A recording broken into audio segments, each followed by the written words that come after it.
இன்றே டவுன்லோட் செய்து உங்கள் ஃபேவரட் ஷோக்களை என்ஜாய் பண்ணுங்க. சுபத்ரா, அவன்தான் உன் புள்ள அசோக்.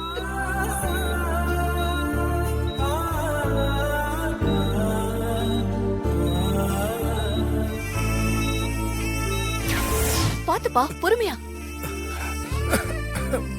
மெதுவா மெதுவா. எதுக்கு இவ்வளவு அவசரம்? மெதுவா குடி. ரொம்ப தேங்க்ஸ்.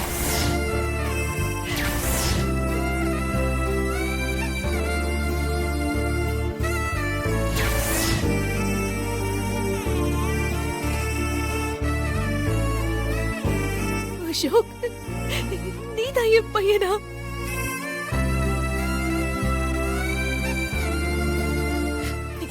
என்னங்க சுபத்ரா, நம்ம பையன் நேத்து நைட்டு மண்டபத்துக்கு வந்திருந்தாங்க.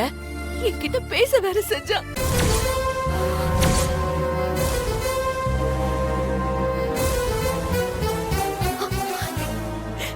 ஆனா இவன் தான் நம்மளோட பையன்னு தெரியாமலேயே என் கையால அவனுக்கு சாப்பாடு போட்டேங்க. ஐயோ,